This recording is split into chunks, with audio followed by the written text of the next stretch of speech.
Voici la zone de Clarion-Clipperton, une vaste région de l'océan Pacifique située entre Hawaï et le Mexique. Cette plaine abyssale semble tout à fait ordinaire. Après tout, de telles plaines couvrent plus de 50% de la surface de la Terre.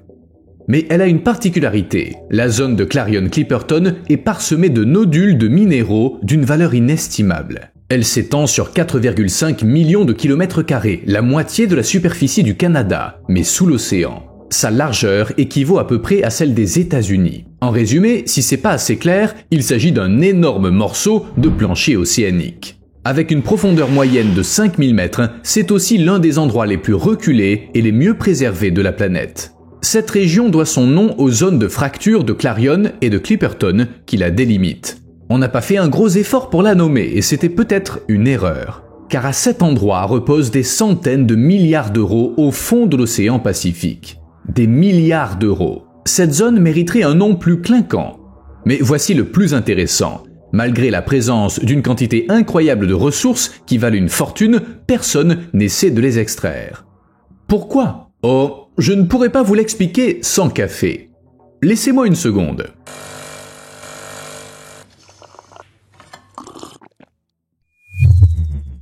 Un rappel discret destiné à ceux qui ont tendance à appuyer sur un certain bouton à la fin de la vidéo. Et merci de respecter mon désir d'anonymat. En fait, tout a commencé avec un requin. Pas un requin exceptionnel, un prédateur moyen, banal et qui avait perdu une dent. Cette dent a parcouru des kilomètres avant de se déposer au fond de l'océan. Elle est restée là pendant des millénaires, tandis que les minéraux marins la recouvraient de multiples couches. Cobalt, cuivre, fer, manganèse et nickel, et des traces de lithium et de terres rares comme l'yttrium. Petit à petit, très lentement, à raison de quelques millimètres par million d'années, les métaux se sont accumulés jusqu'à former une sorte de patate. Une pomme de mer appelée nodule polymétallique. Aujourd'hui, des milliards de tonnes de ces nodules recouvrent les fonds marins. Et ces patates, riches en métaux, comptent parmi les produits les plus recherchés par les industriels. En effet, ces patates pourraient rapporter des centaines de milliards d'euros de bénéfices, et ce dès maintenant. D'ici peu, ces nodules polymétalliques pourraient devenir plus précieux que le pétrole. Je vais les appeler patates dans cette vidéo, car j'ai envie de dire les patates pourraient devenir plus précieuses que le pétrole. Ça sonne bien. Les anciens requins seraient sans doute surpris par la tournure des événements. Bon, où en sommes-nous ? Cette région n'est pas seulement riche en nodules polymétalliques, mais aussi en montagnes sous-marines pleines de cobalt. On n'en sait pas encore autant qu'on le souhaiterait sur ces nodules. Mais on sait qu'à des profondeurs de 4000 à 6000 mètres, il y en a de 0 à 30 kg par mètre cube. En moyenne, jusqu'à 15 kg de patates peuvent être trouvées par mètre carré. Ça correspond à des billions de dépôts rocheux, riches, comme je l'ai déjà dit, en nickel, manganèse, cuivre, zinc, cobalt et autres minéraux. Si vous trouvez étrange de ramasser des roches au fond de l'océan, écoutez ça. Il y a là plus de cobalt et de nickel que dans toutes les mines terrestres du monde réunies. Et les métaux contenus dans ces nodules sont essentiels à notre vie moderne, car on s'en sert dans la fabrication de produits électroniques tels que batteries, écrans tactiles, etc. Aucun smartphone ne peut fonctionner sans ces métaux. Ils sont également indispensables aux voitures électriques, aux éoliennes et à toutes sortes d'autres équipements électriques. En bref, ils sont utiles presque partout. Jusqu'à maintenant, ces métaux étaient extraits du sol, mais la demande ne cesse de croître et les réserves s'épuisent. Alors que beaucoup voient dans les batteries la solution à nos problèmes environnementaux, ces métaux sous-marins sont tout simplement essentiels pour l'humanité. De nombreux pays incitent déjà les gens à passer à la voiture électrique pour lutter contre le changement climatique, sauver la planète, etc. Leur intention est bonne. Mais les voitures électriques gagnent en popularité, tout comme d'autres technologies vertes, ce qui signifie qu'on va avoir besoin d'encore plus de métaux pour les batteries. Et dès maintenant. Enfin, en tout cas au cours des 10 années à venir. Même les technologies éoliennes et solaires, ainsi que les batteries nécessaires pour stocker l'énergie produite, nécessitent des matières premières rares sous forme de métaux. La demande de métaux est énorme, les prix élevés pourraient rendre riche quiconque se lancerait dans l'exploitation minière. Et on sait où en trouver en abondance. Vous voyez où je veux en venir. Le problème, c'est que dans la zone de Clarion-Clipperton, il est interdit d'extraire quoi que ce soit, du moins actuellement. Je suis sérieux, la zone a été découverte en 1954, mais pendant longtemps, personne n'y a fait quoi que ce soit. Ce n'est que très récemment, en 2012, qu'une compagnie minière canadienne a entrepris d'explorer cette partie reculée de l'océan Pacifique. À l'époque, il n'y avait qu'un seul navire, mais aujourd'hui la plus grande course industrielle du monde s'y déroule, avec 16 navires de recherche représentant différents pays et entreprises privées. Certes, on n'exploite encore aucune ressource, mais tous ces navires tentent d'atteindre le fond de l'océan et de recueillir autant d'infos que possible. Tout ça pour s'assurer que lorsque la vraie course commencera, ils pourront extraire autant de métaux que possible et gagner un maximum d'argent. En fait, ils n'attendent tous que le feu vert. Et l'autorisation ne peut provenir que d'une petite organisation au nom étrange, l'Autorité internationale des fonds marins. Elle a été créée en 1982 dans le cadre de la Convention des Nations Unies et elle compte 167 membres plus l'ensemble de l'Union européenne. Tous ces pays ont signé des accords et ils sont donc tenus de s'y conformer. Mais pourquoi cette autorité est-elle nécessaire ? Tout a commencé avec la Convention des Nations Unies sur le droit de la mer qui stipule que tout pays possédant un littoral est propriétaire du territoire côtier. Concrètement, jusqu'à 19 km du rivage. Ce territoire est souverain, il fait littéralement partie du pays. Il existe ensuite une autre zone appelée zone économique exclusive. Elle s'étend jusqu'à 370 km du territoire souverain et les États côtiers peuvent y pêcher, explorer et exploiter les fonds marins et extraire des ressources naturelles. La zone est visible sur cette carte. C'est les bandes bleu clair le long des côtes et autour des îles. Tout ce qui se trouve au-delà de cette zone n'appartient à personne et à tout le monde à la fois. Selon le droit international, personne ne possède ces territoires, donc personne n'en est responsable. C'est ce qu'on appelle la haute mer. Au total, ces territoires représentent 40% de la surface de notre planète, dont 64% de la surface des océans et 95% de leur volume. On peut dire que la haute mer est un bien commun et que toutes les ressources qui s'y trouvent appartiennent à tout le monde. Par définition, ces ressources sont situées loin des continents et ils sont difficiles à atteindre. Alors, d'après vous, comment tout ça se terminerait en l'absence d'interdiction ? Le pays le plus riche et le plus avancé aurait accès aux ressources et par conséquent, il ne ferait que s'enrichir, tandis que les pays plus pauvres s'appauvriraient. Pour éviter ça, les gouvernements se sont mis d'accord pour ne rien extraire de la haute mer. Néanmoins, il faut toujours garder un œil sur ces territoires neutres. C'est à ça que sert l'organisation que j'ai mentionnée. La zone de Clarion-Clipperton ne relevant d'aucune juridiction nationale, l'exploitation minière y est réglementée par l'Autorité internationale des fonds marins. En gros, elle est chargée de gérer l'extraction des ressources dans les zones qui n'appartiennent à aucun État. Dites, vous me suivez, n'est-ce pas ? Depuis 1994, l'autorité a approuvé 30 contrats d'étude des ressources minérales des fonds marins de l'Atlantique, du Pacifique et de l'océan Indien, dont la plupart concernent la zone de Clarion-Clipperton. Ces contrats sont valables 15 ans et ils permettent à leurs détenteurs de rechercher, mais pas d'extraire, des métaux. En bref, en cas de découverte, on hausse les épaules et on repart. Bien sûr, le fait que les entreprises ne puissent rien extraire ne les empêche pas de le vouloir. Bien au contraire, elles rêvent toutes d'obtenir l'autorisation, et elles ont même des arguments. Les partisans de l'exploitation minière affirment que l'extraction de minéraux en eau profonde est bien moins destructrice qu'en surface. C'est logique, aujourd'hui l'extraction de ces métaux incroyablement chers et très demandés se fait notamment dans les forêts tropicales qui sont riches en biodiversité et servent de puits de carbone, ralentissant le changement climatique. Détruire ce qui lutte contre le réchauffement climatique pour fabriquer des voitures qui y contribueront. Il y a comme une légère contradiction, non ? Pour élaborer, je vous apprendrai que les pays les plus touchés par l'exploitation minière sont l'Indonésie, le Brésil, le Ghana et le Suriname. Rien qu'en Indonésie, 1901 km² de forêt ont été abattus pour faire place à l'extraction de toutes sortes de minerais. On parle d'une surface 3 fois plus grande que la capitale, Jakarta. Il y a 10 ans, presque tous les téléphones portables étaient alimentés par de l'étain provenant de l'île indonésienne de Bangka. Et si l'extraction de métaux est une activité très rentable, elle est aussi destructrice. La demande mondiale d'étain a laissé des cicatrices dans le paysage de l'île, aplanit ses fermes et ses forêts et anéantit ses stocks de poissons et ses récifs coralliens. Tourisme, plages, tout a été touché. C'est du ciel que l'on voit le mieux les dégâts. Des parcelles de forêt autrefois luxuriantes parsèment d'immenses étendues stériles. Et pour ajouter à l'horreur, là où il n'y a pas de mine, l'île est recouverte de tombes dont beaucoup contiennent les corps de mineurs. En outre, des activités d'extraction ont lieu dans l'océan, de sorte que toute l'île est industrialisée. La même situation se répète partout où l'on extrait des métaux. Mais si vous pensez que l'exploitation en eau profonde débarrassera la Terre de tout ça, eh bien, vous rêvez. Ça ne sera qu'un complément. Alors comme argument pour autoriser l'exploitation minière, eh bien, c'est pas terrible. Cependant, même si aucun permis n'a encore été délivré, l'industrie minière développe déjà des technologies d'extraction en eau profonde.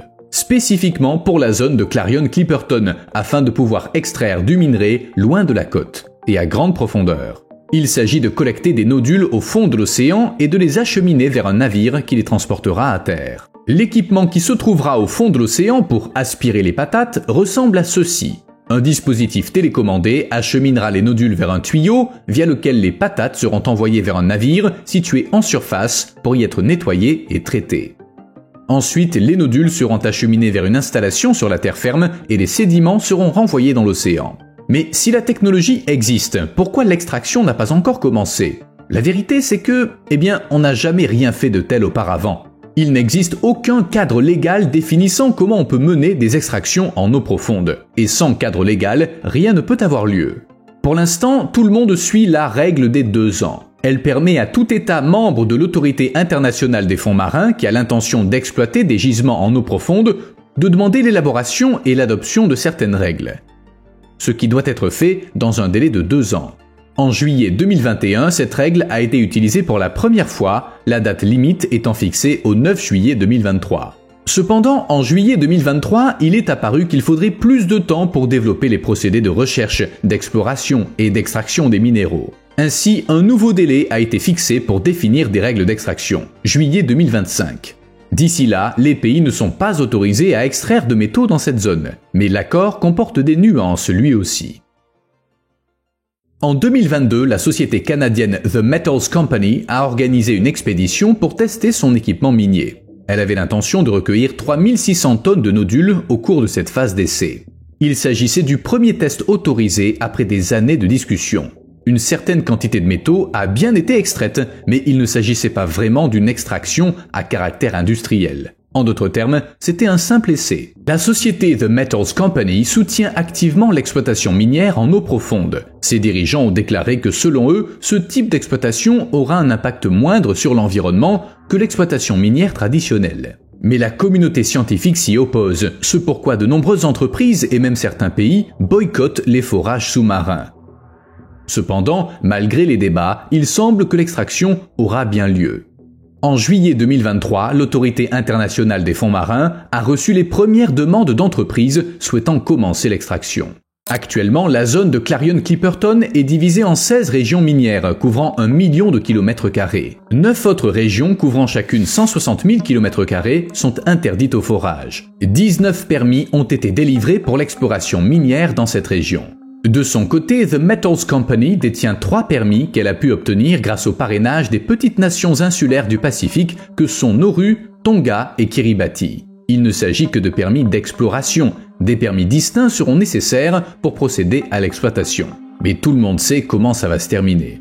La société norvégienne Lockheed Marine Minerals a également annoncé qu'elle avait acquis 2 permis pour l'exploitation minière en eau profonde. Tout ça met sous pression l'Autorité internationale des fonds marins qui travaille encore à l'élaboration des règles d'extraction. Les disputes sont permanentes. Certains souhaitent que les règles soient adoptées dès maintenant, car la demande de minerais est en pleine croissance. D'autres, insistent sur le fait que la première étape doit être la régulation. Dès qu'une entreprise obtiendra un permis d'exploitation, la course à l'extraction commencera et d'autres entreprises se joindront à elle. Personne ne pourra l'empêcher et on ignore quelles seront les conséquences. Elle pourrait être irréversible. Je l'ai dit, de nombreux chercheurs sont opposés à tout ça. Ils craignent que ça entraîne la destruction de la vie dans certains habitats marins, ce qui a même été modélisé pour la partie orientale de l'océan Pacifique. Oui, on a effectué des tests et on a constaté que les résultats seraient dramatiques. En effet, à ces profondeurs, les nodules sont le seul substrat solide présent sur le fond marin qui est par ailleurs stérile. Comme il n'y a rien d'autre de solide, ces patates servent d'ancrage à la mégafaune et elles offrent un abri aux petites espèces. Selon certaines estimations, plus de la moitié de la mégafaune dépend de ces nodules. Ils sont souvent recouverts d'organismes sessiles et ils peuvent également être habités par la méiofaune. De nombreuses espèces pourraient en être endémiques et on ignore encore leur nombre. Un bon exemple est la pieuvre fantôme découverte en 2016. Elle dépose ses œufs sur un substrat solide pour les protéger des prédateurs. C'est pourquoi les biologistes marins préconisent un examen attentif de la zone et des restrictions strictes en matière d'exploitation. On peut le comprendre. Autrefois, cette zone était considérée comme sans vie, mais les recherches ont montré qu'elle abrite une biodiversité étonnante. 88 à 92% des espèces qui y vivent sont encore inconnues, et si l'extraction commence rapidement, on pourrait ne jamais les connaître. C'est pas que les chercheurs soient tristes pour les espèces menacées, bien qu'ils le soient. Mais surtout, les organismes des grands fonds ont déjà permis des percées pharmaceutiques contre le cancer, les maladies infectieuses et même la maladie d'Alzheimer. Il est possible que des créatures encore inconnues aient également un potentiel médicinal. De quoi guérir des maladies incurables. Sérieusement, c'est pas impossible, en tout cas c'est plus réaliste que de prédire les dommages causés par l'extraction de combustibles fossiles dans cette région. Pour vous donner une idée, à chaque expédition dans la zone de Clarion-Clipperton pour y prélever des échantillons, on découvre une nouvelle espèce. C'est pas moi qui le dis, c'est les scientifiques. Il est évident que l'exploitation des minéraux a des conséquences sur toutes les espèces, que ce soit sur Terre ou dans l'eau. Le labourage des fonds marins, par exemple, perturbe les communautés microbiennes qui jouent un rôle important dans le cycle de l'azote. Ce qui, à son tour, met en danger l'industrie de la pêche au Mexique et en Amérique centrale, car c'est ainsi que fonctionne la nature. Tout est connecté. L'extraction et le traitement des minéraux peuvent créer des panaches de sédiments toxiques capables de traverser l'océan, détruisant les récifs coralliens et polluant l'eau de mer. Le bruit et la lumière des projecteurs peuvent nuire aux espèces adaptées à des conditions d'obscurité et de silence. Imaginez que vous viviez dans un endroit calme et sombre où ont vécu vos parents et vos grands-parents pendant des millions d'années. L'endroit est resté paisible. Tout à coup, des humains font irruption et commencent à creuser ou à aspirer de la matière, ce qui ne fait pas une grande différence. Beaucoup de ces espèces ont une durée de vie extraordinairement longue. Par exemple, certains coraux vivent plus de 4000 ans et les éponges de mer 10 000 ans. Doit-on vraiment tuer des êtres vivants vieux de 10 000 ans uniquement parce qu'on a un besoin urgent de métaux pour nos téléphones et nos panneaux solaires afin de sauver la planète? Eh bien, je ne sais pas. C'est à nous tous de répondre à cette question. Les animaux marins sont pas contents. Après des essais de forage au Japon en 2020, la première extraction réussie de cobalt à partir de montagnes sous-marines, le nombre d'animaux dans la zone a diminué. Des recherches ont montré que même un an après les essais, les espèces, y compris poissons et crevettes, étaient moins nombreuses dans la zone impactée et même au-delà. Plus précisément, leur nombre a diminué de 43% là où les déchets se sont déposés et de 56% dans les régions voisines. C'est beaucoup. Vraiment beaucoup. Il faut savoir que l'industrie minière en eau profonde est jeune et qu'il est difficile de prédire l'impact qu'elle aura sur les animaux marins. Il faudra des dizaines d'années avant que les dégâts puissent être évalués. Mais on pourrait pas dès maintenant essayer de les limiter? C'est justement pour ça que des règles sont en cours d'élaboration, mais les choses avancent lentement. Il est possible que l'exploitation commerciale des fonds marins commence plus tôt que prévu. Et c'est pas une bonne nouvelle. Un nouveau membre de Metallica. Voici une autre découverte venue du fond des mers. En 2020, des chercheurs ont trouvé une étrange créature dans les profondeurs du Pacifique, dans la zone de Clarion-Clipperton. Ce petit crustacé d'à peine 6,5 mm peut survivre dans des conditions extrêmes à la profondeur de 5000 mètres. Il vit dans l'obscurité totale et il n'a donc pas d'yeux ni de couleur. Cette petite créature vit dans des concrétions de manganèse vieilles de plusieurs millions d'années. Dans l'ensemble, c'est une bestiole comme les autres, avec un faible pour les antiquités. Mais le plus intéressant est qu'elle a été baptisée Macrostylis metallicola. Oui, vous avez bien entendu, d'après le groupe Metallica. Le biologiste marin qui a choisi ce nom a voulu faire honneur au groupe tout en sensibilisant à la protection de l'environnement. C'est plutôt cool. J'aimerais bien qu'on donne mon nom à un crustacé. Ou à un ver de terre. Même un ver de terre ferait l'affaire. Découverte de nouvelles espèces. Comme je l'ai déjà dit, les fonds marins de la zone de Clarion-Clipperton sont riches en organismes vivants. Mais creusons un peu plus la question. Une étude publiée dans Current Biology a montré que plus de 5000 espèces animales ont été découvertes dans les profondeurs inexplorées de l'océan Pacifique. Et les chercheurs se sont pas contentés de compter les espèces inconnues, ils ont dressé une liste complète des animaux qui habitent la région. Pour ce faire, ils se sont appuyés sur les données de plus de 100 000 observations réalisées au cours d'expéditions. Résultat, la liste ne comprend pas 5000, mais 5580 espèces, dont seulement 438 ont un nom officiel. Les autres restent un mystère, ce qui signifie qu'il y a encore beaucoup de travail à faire. Je me demande si l'une d'entre elles portera le nom de Linkin Park ou des Beatles. Ou peut-être mon nom. Vous avez pensé à appuyer sur un certain bouton ? Pas d'obligation, bien sûr, mais puisque vous êtes toujours là. À plus.